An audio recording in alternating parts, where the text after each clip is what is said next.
thank you for that thoughtful response. Go through your 5 points. Certainly we would agree up to number 3. Anarchy means without rulers. A ruler is someone who uses force. 3, therefore anarchists seek a society of men without men trying to impose rules via force. Agreement. 4 and 5, a market is the sum total of voluntary trade of goods and services between men. And then 5, ergo, a market anarchist is a true anarchist who recognizes that all voluntary interactions, including trade, are acceptable.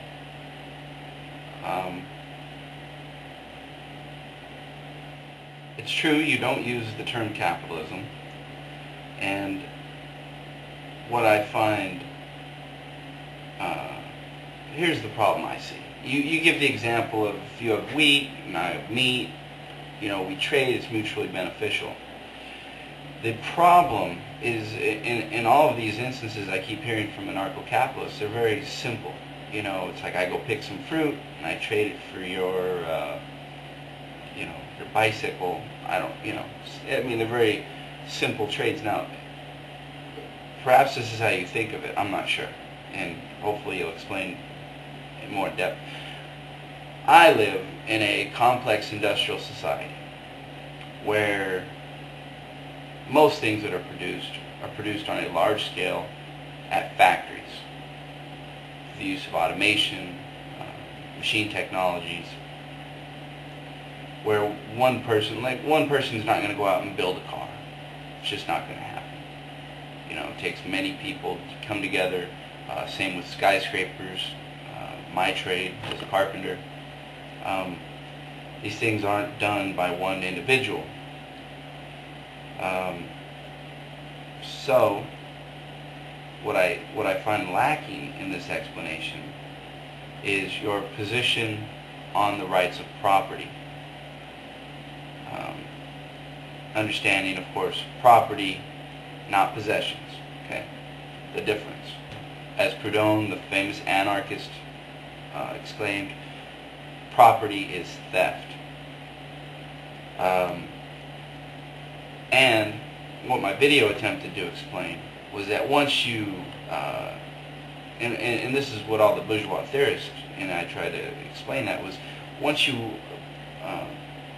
start to justify property rights, the right of one man to rent his property, whether it be money, the tools of production, or land itself, once you establish that dynamic between the people who work and the people who own the means of production, how do you, well, for one, do you agree with that?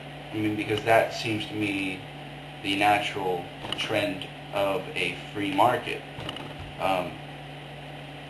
And I'm not clear on your position. Perhaps you're a primitivist. I know there are anarchists who like to go back to, a barter and trade system. But if you do believe in property rights, then, as all the bourgeois theorists have pointed out, there arises a need for a state. There arises the need for coercive institutions to protect the privilege and the property of the class that owns and controls the wealth and the resources.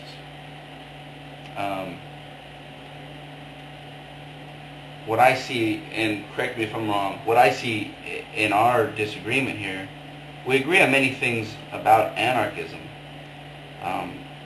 I would say your definition of the market, while it's correct in a certain society, doesn't reflect our society, a complex industrial society where the means of production are owned by a small ruling class.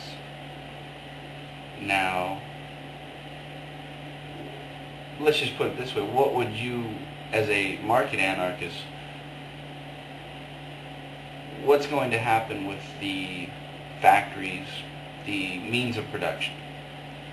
Now, if one person or family, say the Waltons, the Gates, the Rockefellers.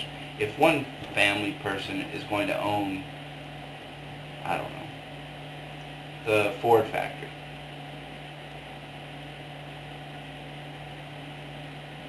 you have a problem that I keep attacking state capitalism. I don't understand,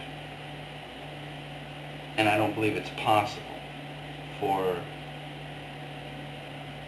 this free market, whether you call it capitalism or not, to develop without the rights of property, without property rights. And those property rights I will maintain, and I tried to explain in my video, give rise to a state, whether it's public or private. I'd like to hear your thoughts on how the means of production, the factories, the tools, the land, would be appropriated. For instance, would